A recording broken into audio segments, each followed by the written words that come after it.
আপনারা ইতোমধ্যে জেনেছেন সম্প্রতি দেশব্যাপী খুবই আলোচিত মহাসড়কে বাস ডাকাতি একটি ঘটনা ঘটেছে এবং এটি একটি আন্তজেলা বাস ডাকাত দলের সক্রিয় সদস্যরা এই ঘটনাটি ঘটিয়েছে। তো ঘটনাটি জানার পরপরই টাঙ্গাইল জেলার পুলিশ সুপার হিসাবে আমি এই ঘটনার প্রকৃত রহস্য উদ্ঘাটনে আমি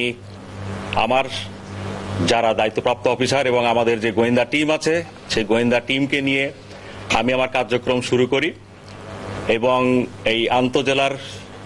যে বিভিন্ন তথ্যগুলা থেকে এবং আমরা যে এই যাত্রী যে বাসটা আপনারা জানেন যে ইতোমধ্যে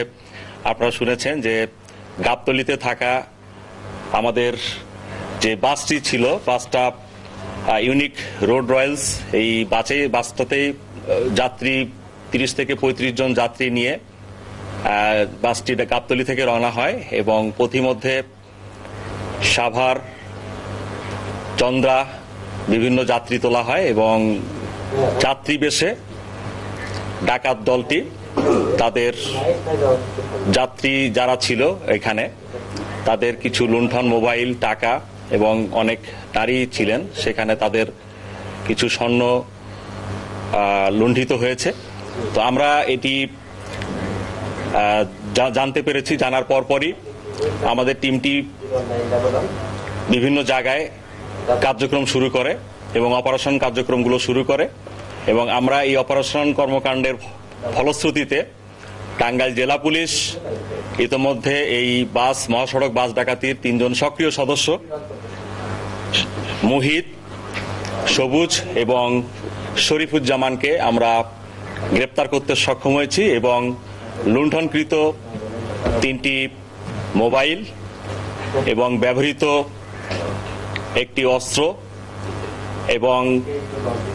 29,370 টাকা আমরা উদ্ধার করতে সক্ষম হয়েছি এবং এই ঘটনায় তারা প্রাথমিকভাবে স্বীকার করেছে এবং এই ঘটনার সাথে আরো কয়েকজন তাদের সাথে ছিল। আমরা সেই বিষয়গুলো নিয়ে তদন্ত করছি এবং আশা করছি খুব শিগগিরই এই ঘটনার পুরো রহস্য উদ্ঘাটন করতে আমরা সক্ষম হব। তো আপনারা জানেন যে আলোচিত এই বাস ডাকাতি মামলার একটি অংশ ছিল যে নারীদেরকে ধর্ষণ বা শ্লীলতাহানির এরকম একটি বিষয় এখানে এসেছে। তো আমরা এখানে নারী যাত্রীদের সাথে কথা বলেছি এবং যারা যাত্রী ছিল তাদের সাথেও কথা বলেছি। তো আমরা প্রাথমিকভাবে সেই বিষয়গুলো পর্যবেক্ষণ করছি এবং এগুলো আমাদের আন্ডার ট্রায়ালে আছে, আন্ডার ইনভেস্টিগেশনের আওতায় আছে। আমরা সেই বিষয়গুলো নিয়েও কাজ করছি এবং পুরো ঘটনাটা নিয়ে আমরা পর্যবেক্ষণ করছি এবং বিষয়টি তদন্তাধীন আছে। আশা করি সকল বিষয়গুলোই আমরা খুব শীঘ্রই আপনাদেরকে আরো পরিষ্কার করতে সক্ষম হব ইনশাআল্লাহ। কিন্তু আমরা তাৎক্ষণিকভাবে আমাদের জেলা পুলিশের টিম এবং গোয়েন্দা টিমকে কিন্তু আমরা ব্যবহার করেছি এবং এই বাসের যে সমস্ত যাত্রী ছিল সেই যাত্রী বিভিন্ন আপনারা জানেন যে এটি ঢাকা থেকে রাজশাহী চাপাই নবাবগঞ্জরত একটি বাহন। তো সুতরাং এখানে কিন্তু চাপাই নবাবগঞ্জ, রাজশাহী এবং নওগাঁ সহ বিভিন্ন এলাকার যাত্রীরা কিন্তু এই বাসটি যোগে গাবতলী থেকে তাদের গন্তব্যস্থলের দিকে যাচ্ছিল। তো এই যাত্রীদেরকে আমরা কিন্তু খুব অল্প সময়ের ভিতরে আমরা বিভিন্ন জায়গায় যোগাযোগ করে এই যাত্রীদের কাছ থেকে তথ্যপাত্রগুলো সংগ্রহ করেছি এবং তাদের লুণ্ঠিত যে মোবাইলগুলো আছে সেই মোবাইলগুলো আমরা যে নাম্বারগুলো তারা ইউজ করতো সেই ইউজকৃত নাম্বারগুলো আমরা ইনফরমেশনগুলো নিয়ে তথ্য প্রযুক্তিকে সহযোগিতা নিয়ে আমরা কিন্তু অতি দ্রুততম সময়ের ভিতরে এই কাজটি সক্ষম হয়েছি। এটির কারণ আমরা বিষয়টি খুব সিরিয়াসলি আন্ডারটেক করেছি এবং আমরা চেষ্টা করেছি, যেহেতু এটি একটি চাঞ্চল্যকর ঘটনা এবং দেশব্যাপী আলোচিত হচ্ছে, আমাদের লক্ষ্যটি ছিল যে কত তাড়াতাড়ি আমরা দেশবাসীকে উপহার দিতে পারবো যে বাংলাদেশ পুলিশ সক্রিয় হিসাবে আমরা কাজ করতে পারি এবং দেশের যে কোনো আইন শৃঙ্খলা পরিস্থিতি নিয়ন্ত্রণে আমরা যে টাঙ্গাইল জেলা পুলিশ এটিও যে এগিয়ে আছি এবং আমরা পিছিয়ে নেই, এই কাজটি কিন্তু এটি প্রমাণ করে এবং আমাদের টিম তথ্য প্রযুক্তি সহ আমাদের বিভিন্ন নিজস্ব যে ইনফরমেশনগুলো আছে, গোয়েন্দা যে কিছু ইনফরমার আছে তাদেরকে অ্যাক্টিভেট করি এবং এই মোবাইলগুলো লুণ্ঠনকৃত মোবাইল এবং অন্যান্য যে সমস্ত টাকা বা যে সমস্ত স্বর্ণ এগুলো নিয়েও কিন্তু কাজ চলছে এবং এইগুলোর ইনফরমেশনগুলো নিয়েই কিন্তু আমাদের সেই সক্রিয় যে মহাসড়ক বাস ডাকাতির যে গ্যাংকে আমরা ধরতে সক্ষম হয়েছি। আমরা গ্রেপ্তারটি আসলে সাভার এলাকা থেকে করেছি, 3 জনকেই আমরা সাভার এলাকা থেকে গ্রেপ্তার করতে সক্ষম হয়েছি। হ্যাঁ, এর ভিতরে আপনারা মুহিতের বাড়ি, তার বাড়ি হলো মানিকগঞ্জে, সবুজ তার বাড়ি শরীয়তপুরে, এবং শরীফুজ্জামান তার বাড়ি ঢাকার সাভারে। যারা আটক হয়েছে তাদের গ্রেপ্তার হয়েছে তাদের বিরুদ্ধে এর আগে কোনো মামলা ছিল কিনা সেই রেফারেন্স আপনারা পেয়েছেন? হ্যাঁ, ইতোমধ্যে আপনাদেরকে জানাতে চাই, ইতোমধ্যে আমাদের বাস ডাকাতির যে সক্রিয় গ্যাংয়ে যে দলটির এটির একটি সদস্য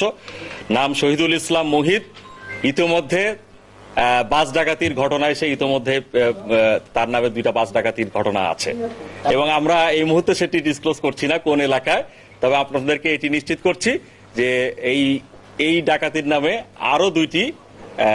ঘটনায় সে কিন্তু ডিটেক্টেড, কিন্তু আন্তজেলা ডাকাত দলের সদস্য। এই 3 জনকে আপনারা মানে রিমান্ডের জন্য আবেদন করবেন না কি করবেন? অবশ্যই আইনগত যে প্রক্রিয়াগুলো আছে আমরা এটির সর্বোচ্চ ব্যবহার করব এবং আশা করি। আমরা প্রাথমিকভাবে অবশ্যই মিনিমাম 5 দিনের একটি রিমান্ড প্রেয়ার প্রত্যাশা করছি। পরবর্তী পদক্ষেপ নিঃসন্দেহে আমরা আরো বেশি সক্রিয় থাকব, তবে আমরা বিগত দিনগুলোতেও সবসময় সক্রিয় আছি। আমরা টাঙ্গাইল জেলা পুলিশ, আপনারা জানেন যে টাঙ্গাইল জেলার উপর দিয়ে প্রায় 20-এর অধিক জেলার বিভিন্ন গণপদের যাত্রীরা কিন্তু এই আমাদের মহাসড়কটি ব্যবহার করে। তো সুতরাং আমাদের টাঙ্গাইল জেলা পুলিশের একটি বড় চ্যালেঞ্জ থাকে এই মহাসড়ককে নিরাপদ রাখা এবং মহাসড়কের যাত্রীগুলো যাতে নির্বিঘ্নে নিরাপদে তাদের গন্তব্যস্থলে পৌঁছতে পারে, এজন্য কিন্তু সবসময় টাঙ্গাইল জেলা পুলিশ কাজ করে যাচ্ছি আমরা। এবং আপনি যেটি বললেন যে বিগত সময় বিভিন্ন সময় যে সমস্ত ডাকাতির ঘটনা ঘটেছে, এই সমস্ত ডাকাতির ঘটনা কিন্তু টাঙ্গাইল জেলা পুলিশ ডিটেক্ট করেছে এবং সেগুলো কিন্তু আপনারা জেনেছেন এবং আপনাদেরকেও বিষয়গুলো অবহিত করা হচ্ছে, এবং কিছু মামলা ইতিমধ্যে চলমানও আছে। তো আমরা সব সময় আমরা বাংলাদেশ পুলিশের সদস্য এবং আমি টাঙ্গাইল জেলার পুলিশ সুপার হিসাবে আপনাদেরকে বলতে চাই, আমরা একটি পেশাদার বাহিনীর সদস্য এবং আমরা বাংলাদেশের যে কোনো জনপদের, আমার টাঙ্গাইলের জেলা পদের যে কোনো বিষয়ে আমরা আইন শৃঙ্খলা যাতে নিয়ন্ত্রণ রাখতে পারি, মানুষকে যাতে স্বস্তি দিতে পারি, এজন্য আমরা সবসময় বদ্ধপরিকর আছি। এবং ডেফিনেটলি আমরা মহাসড়কের আমাদের টাঙ্গাইলের যে অংশটুকু আছে আমরা সবসময় আমরা নিরাপদ রাখার জন্য সর্বোচ্চভাবে প্রচেষ্টায় আছি।